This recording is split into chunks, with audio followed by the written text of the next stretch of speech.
Storytelling is one of humanity's most powerful tools for making meaning.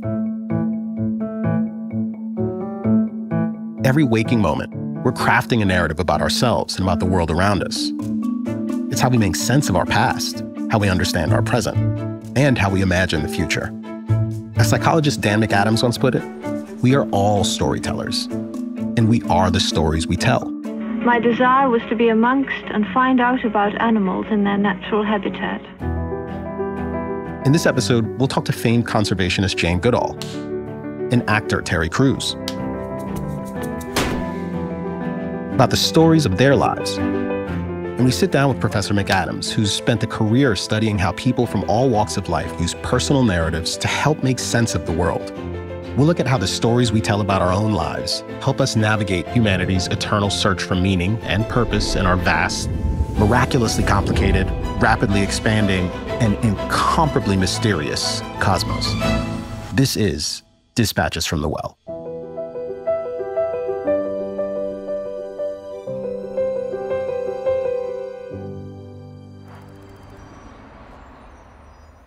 Well, Ms. Goodall, I am really honored to meet you. I do a lot of interviews. There are very few times where I find myself getting a little bit nervous and apprehensive before we start, but I will acknowledge that there's a little bit of it today. Jane Goodall is probably one of the most famous people in the world. Like, she's been on The Simpsons famous. Dr. Goodall, I can't thank you enough for saving Lolo. Lolo, that's what they called her in captivity. Since 1960, her name has been synonymous with the study of wild chimpanzees, and later with conservation and advocacy. And in more recent years, for a campaign to spread a message about the importance of hope. Throughout her 89 years, the experiences that Jane has had and the stories she tells about those experiences have been central to the person we think of when we hear the name Jane. Her journey of scientific curiosity and understanding began at an early age. Mum took me for a holiday on a farm, and one of my jobs that I was given was to help collect the hen's eggs. And that's when I began asking it, where does the egg come out of the hen?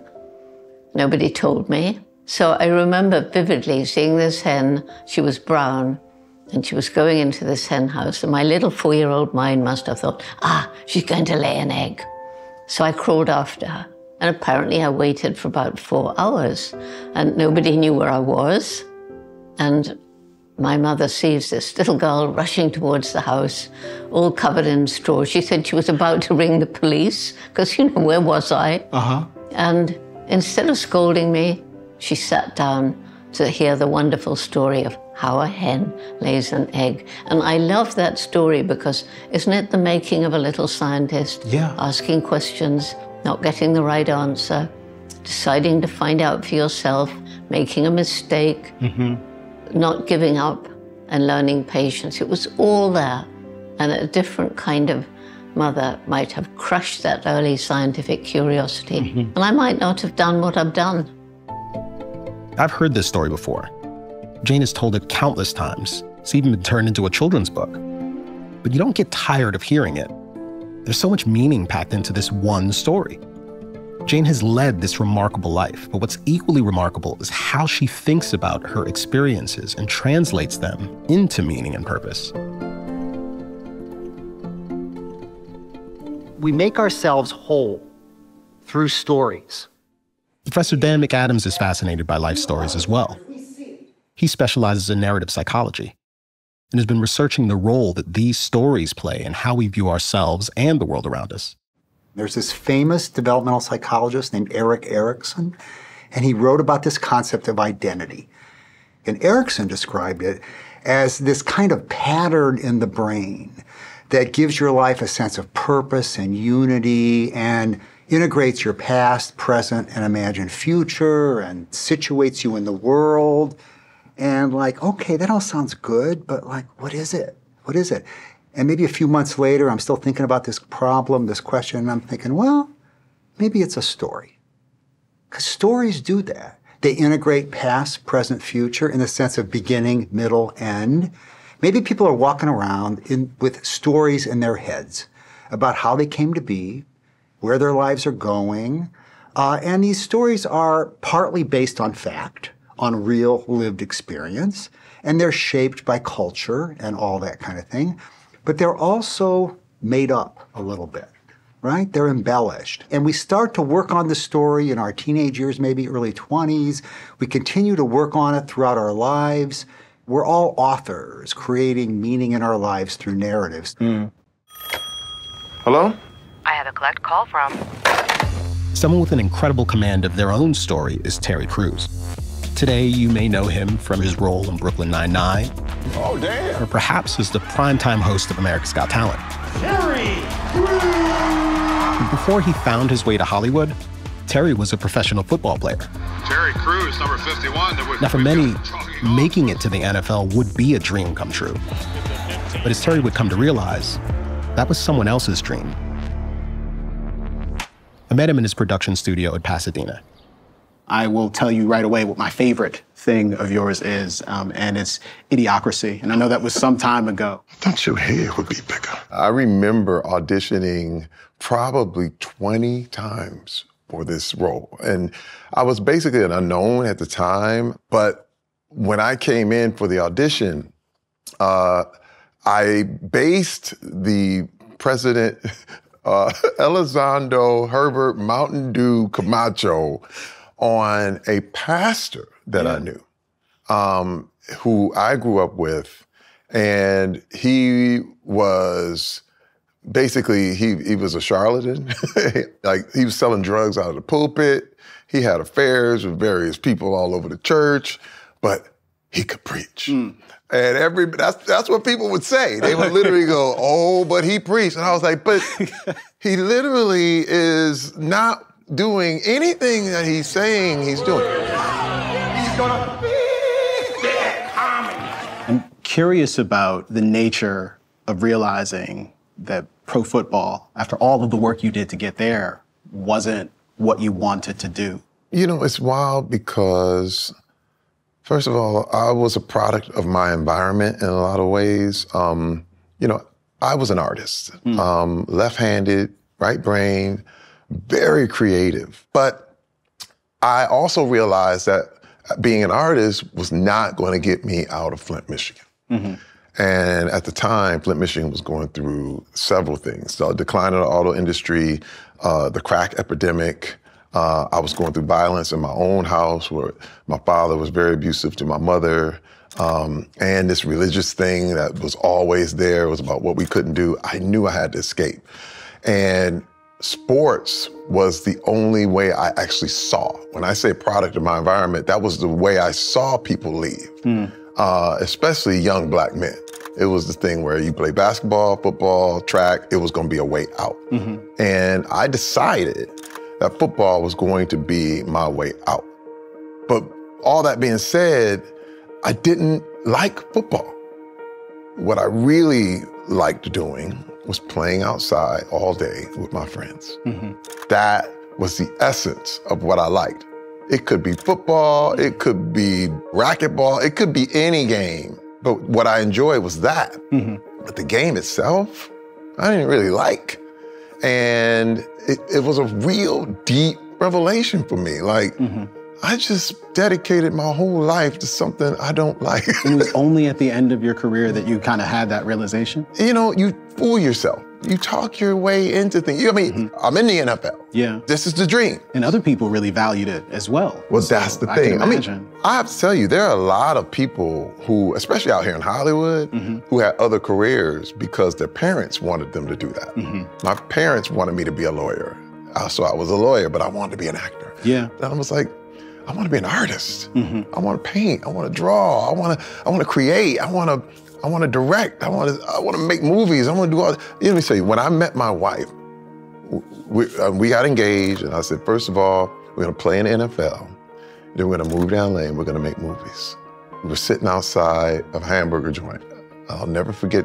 And she looked at me like, wow, this dude got a vision, you know, but I knew that's what I wanted to do because the NFL was never the end, it was a means. But the end goal was to get to Hollywood and be a creative. There's something basic about storytelling. You see it in all cultures. There are storytellers and storytelling in every known society on the world. There is a general expectation in many societies that people who tell good stories are special. They are accorded significant status in different societies. And there's a lot of belief that storytelling really precedes language. And that maybe language emerged in part to give us a really better tool for telling better stories. I think a lot of people who study stories believe, no, it's like fundamental to adaptation. You know, being able to like tell a story about anything in your mind is a way of kind of like simulating reality, playing things out, enables you to solve problems and deal with challenges. So it's a really basic idea in human life, and my interest in it is less in terms of its kind of universal nature and more in terms of how each individual person, beginning in their late teens and early 20s, grafts a story onto their life. That's what they use to make meaning of who they are. This was the life I had always wished for, and I've certainly never regretted choosing it. There's a lot of other ways you could think about it, make sense of your life. Why tell a story? Probably because storytelling is the easiest, the most basic mode by which we tend to, understand each other and understand ourselves. Before I came up to New York to sit down and talk to you, I was watching that beautiful documentary, Jane, with my daughter, and this was her first introduction to you. There was something that was really rich and rewarding about being able to share that moment with her. But something that really stood out to me was when you were talking about this aspiration that you had for as long as you could remember to go to Africa, thinking about yourself essentially as a man, because there were these expectations for women at the time. Well, I was really lucky. People have often asked me, what was it like to go into a male-dominated world? But I wasn't, because there was basically nobody out there. Nobody had ever studied chimpanzees. The field was open. When I dreamed of going to Africa when I was 10, everybody laughed at me. How will you get there? Africa's a dark continent. We don't know anything about it. It's filled with dangerous wild animals. And you're just a girl. But not my mother. That's where I was lucky.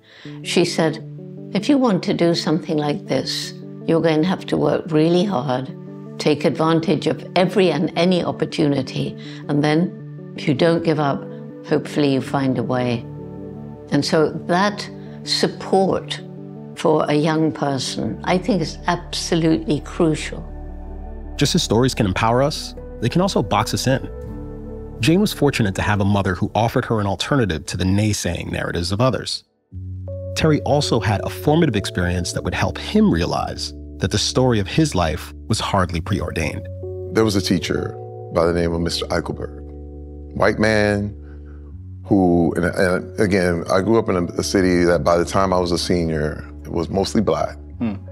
And he chose to stay and really work in our school. And he was a farmer out in the rural areas of Michigan. We would joke on him and we call him he's the corniest teacher we got, But this man believed in me.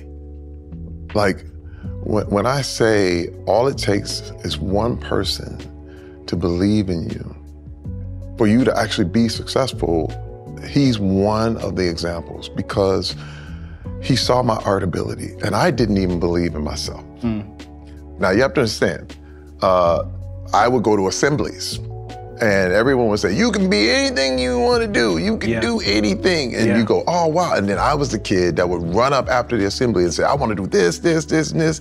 And they would look at me like, what make you think you can do that? Like, I said, you did. You just said that. And I realized that people were just saying things. But he backed it up. Mr. Eichelberg filled out all these applications. He took photos of everything that I drew without me knowing. And he submitted them and got me scholarships. He got me my scholarship to Western Michigan University. He got me a scholarship to Interlochen Arts Academy. And I couldn't believe, he was like, Terry, He showed me the paper when it came back, like, here's your scholarships. And that shook me to my core because I was like, you believed in me.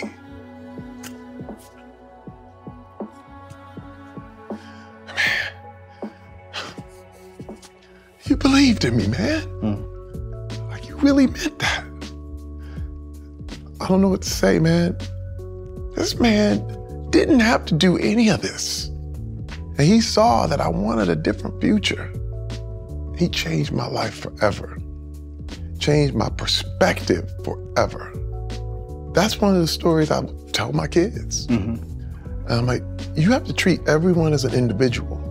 Because if you put them in that pack and all these people do this and all people do that, you're missing your opportunity. The various life experiences that live on as stories in our head, stories that we imbue with meaning, they have the power to shape us and alter the way we experience life. It's like an existential feedback loop. It seems like there's a lot of kind of nested related concepts here that circle back on and reinforce one another. I exist in a particular cultural milieu. I exist in my own mind in some sort of way. I perhaps have a sense of purpose, which is informed by my notions about the world.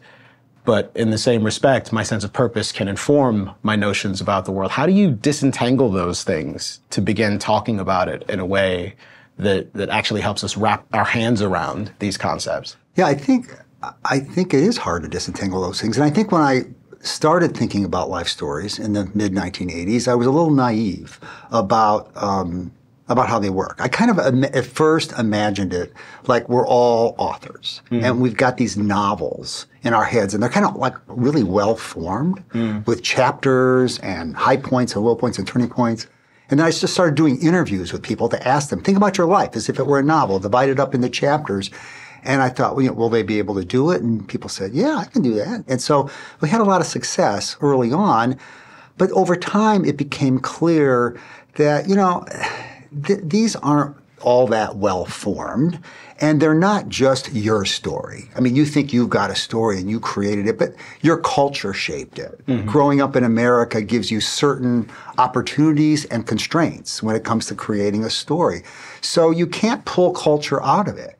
It's almost as if like you and your culture are the co-authors of this thing and that you all kind of unwittingly collaborated, even though you didn't know you were doing it, to create this kind of story. And then you bring up purpose. Okay, so I don't think you have to have a story to have purpose in life, but I think it really helps. And I think that people's life stories contribute to purpose. And so as I'm trying to make sense of myself as a young person, as Erickson described it, when you start working on your identity in your late teens and early 20s, the question of why am I here and what is my purpose?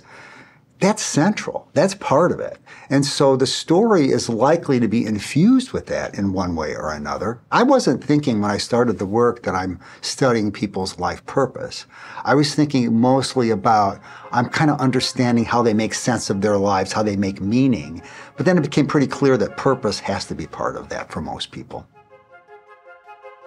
You talk openly about dealing with and navigating your own insecurity and arriving at a place where you had this fundamental, essential confidence in yourself, where you are, over time, kind of realizing more and more, perhaps, that the only person that you have to please and satisfy is you. And then you can be enough for the rest of the people around you, which I think is a really remarkable insight. For me, it's almost like jumping off a cliff and you hit the edge and you think you're on the ground, but you're not. You're like, I'm still falling. It's like boom, boom, boom, boom, boom. But that only happens when you're moving forward, when you're trying things, when you're experimenting. I remember when I first got to LA, I always looked at what successful people did. And one thing I noticed is that they were unembarrassable. And I watched them ascend. Like, wow, if you can do improv and just jump up there and bomb and not care. I said, now you can learn. Now you'll just get better. And for me, I realized that that's what I needed to do in almost every aspect of my life. Like, go for it, try it, bomb. It was difficult because in the really super masculine world, you never want to appear like you failed. Right. You know, where it's here I am, I looked like this person who's supposed to have it all together. And I didn't. I remember just feeling like, you know, I have to not care what anybody else thinks. And that's a hard spot.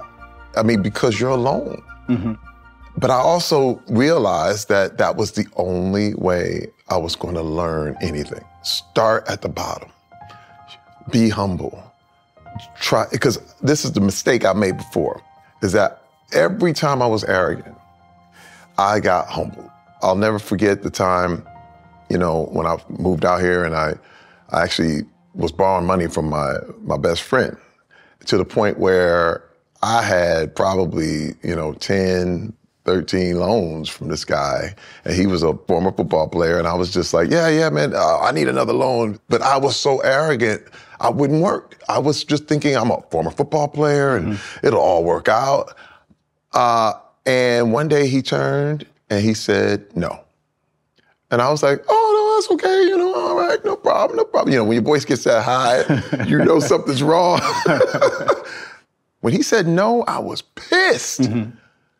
But I realized, man, no, I have to humble myself and go get a gig. And the first gig I had was sweeping floors. And by doing that, it broke something. Like, when I say broke something, I always thought if someone put a broom in my hand, I was gonna fall out. I was gonna die. Like, oh no, I would never do that. Oh, you know, I'm coming from the NFL and now I got a broom and I'm in a factory. And I realized nobody cared. Nobody cared at all. And I went, this was a trick. It was a trick to keep me from my destiny. And so I began to realize, go down, go all the way down, start from the bottom, learn, listen. Then I had to question myself. Like, what are you gonna do? Who are you? What is your purpose? What is your mission? I mean, is it just to go get some money? What is really making you happy? Why do you want to be successful? And in the course of answering these things is how I found what I would say my spirituality, my purpose as a human being, and it's still chopping and forming as we go. A question that comes to mind as I'm sitting here and talking to you, and I know how hectic and demanding your schedule is how are you? I mean, you've lived this extraordinary life, you've done and achieved all of these things, and you're still going at this incredible clip. How do you do that? I think I have a mission, which may sound odd to you. No, not at all, actually. Oh, good, because I think I have. And, you know, it's happened again and again. We call it Jane magic.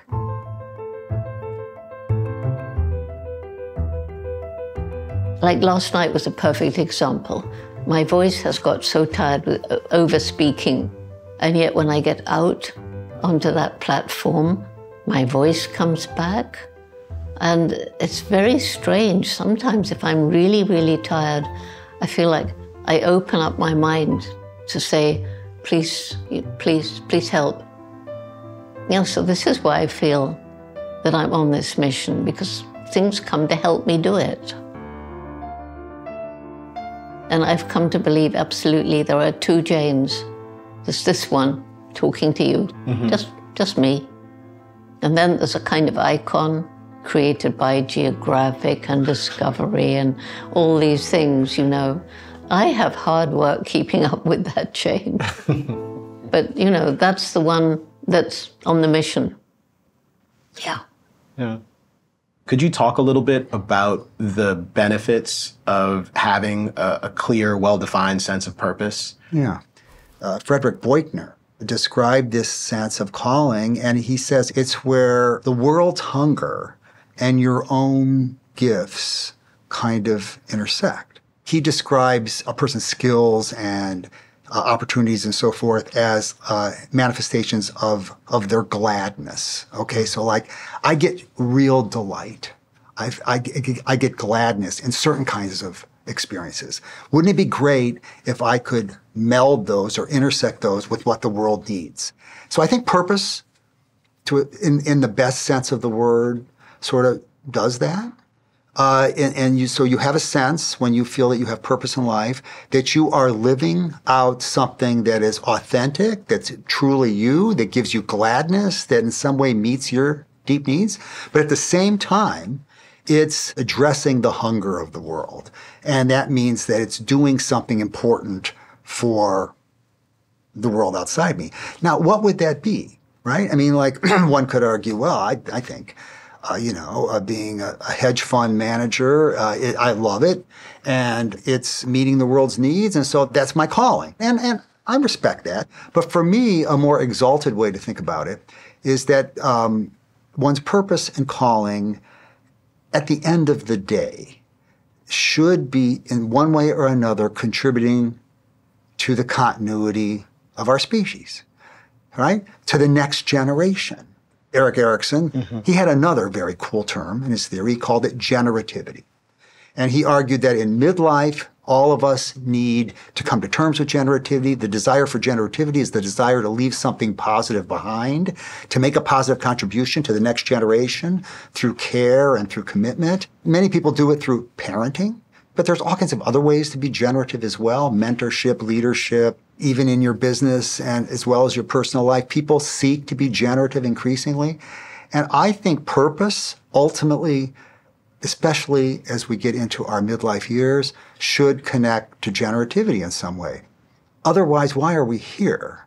I mean, like if we're not doing something for the next generation, in my mind, we're just taking up space. And I guess it's weird to find deep meaning in the idea of human evolution, since basically human evolution is kind of dictated by randomness. But nonetheless, we have been produced through these random processes as a species that strives to get along and get ahead in social groups.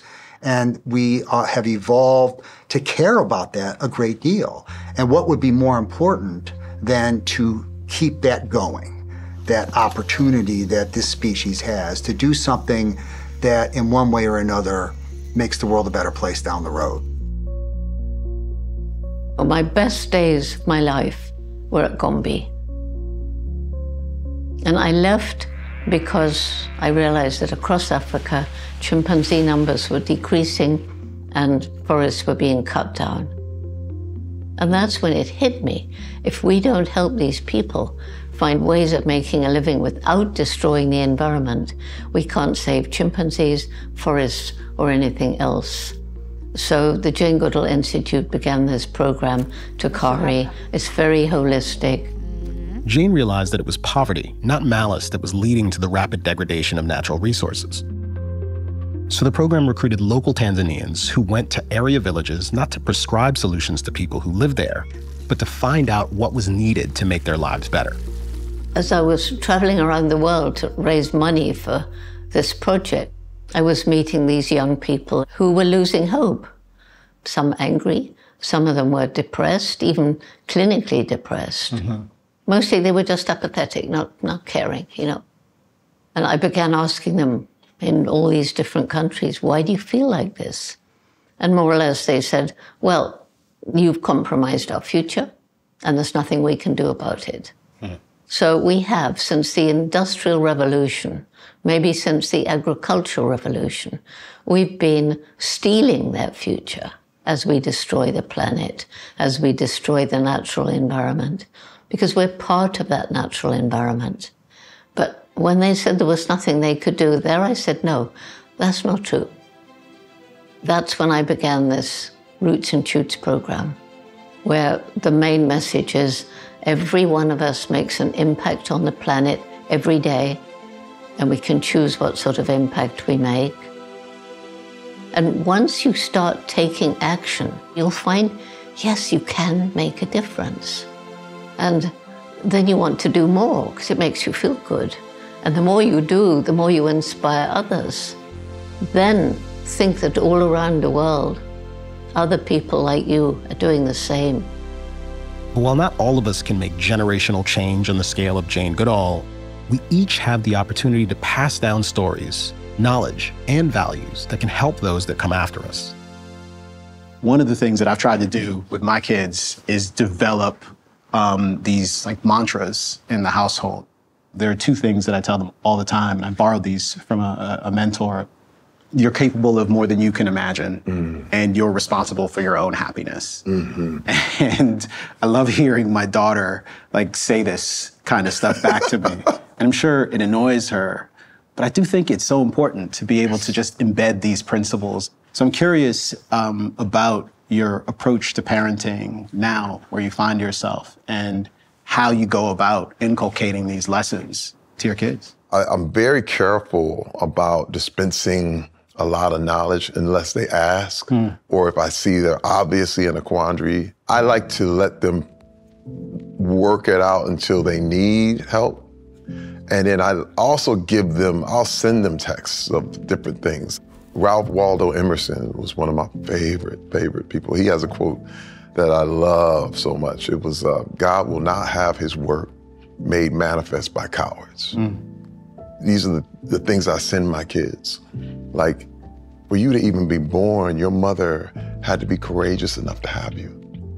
For anything worth anything in this life, it takes courage. And if you have that courage, you can get anything you want. And I like to inspire that way. Like, I tell stories to my kids. I feel like storytelling is the only way to truly get a message, so to speak. You know what I mean? And if I tell my kids enough of what I've been through, and we never shy away, to the point where my kids are like, okay, we heard enough, that's really embarrassing. I'm like, I know. I told my kids all about, how ashamed I was of how, arrogant I was as a man. And it's something that we all have sat down and talked about, all these things. And I just want them to get that through the story. Somebody the other day asked what my next big adventure would be. And nobody had asked me before. And I thought, if I'd been asked 10 years ago, I'd say, oh, into the wild places of Papua New Guinea. But I couldn't do that now. So I said dying. And there was a kind of shocked silence and a few titters. And then I said, well, when you die, you either, there's nothing, which is fine, or there's something. And if there is something which I just happen to feel, although I couldn't begin to prove it, then I can't think of a greater adventure than finding out what it is. We learn from an early age that all stories must inevitably come to an end. How comfortable we are with the fact of our own mortality probably has something to do with how well we felt we've lived our lives in the present. And our ability to appreciate the small, very tangible gift we're given each day, to be present in this moment. We had a full moon a little while ago, and I looked up at it, as I often do. And I remember when the first landing on the moon came. And every time I look at the full moon, I think, wow, we put people on the moon. Young people today take it for granted. Yeah. They don't have that sense of wonder and awe. Have you given much thought to how we can cultivate that sense of awe again?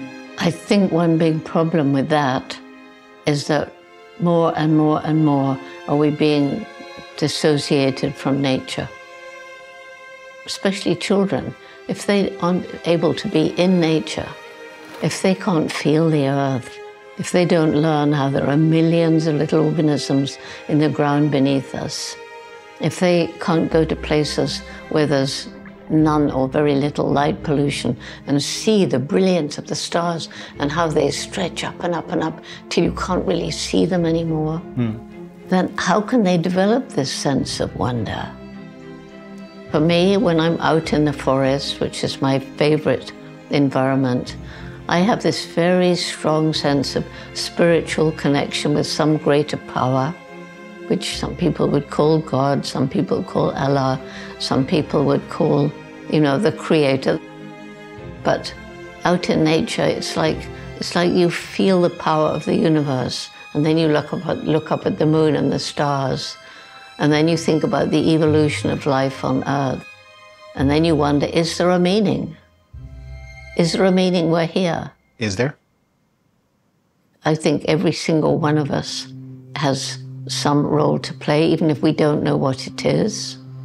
And that every one of us matters. And every one of us can make a difference. We're each in the midst of a life story. A story that's unfolding in front of us day after day. If we're open to experience, we will routinely encounter things that change the trajectory of our story, just as they change us. Life isn't just something that happens to us. Each of us has the opportunity to forge our own path, exploring the universe of which we're a part, and writing the story that is true to ourselves.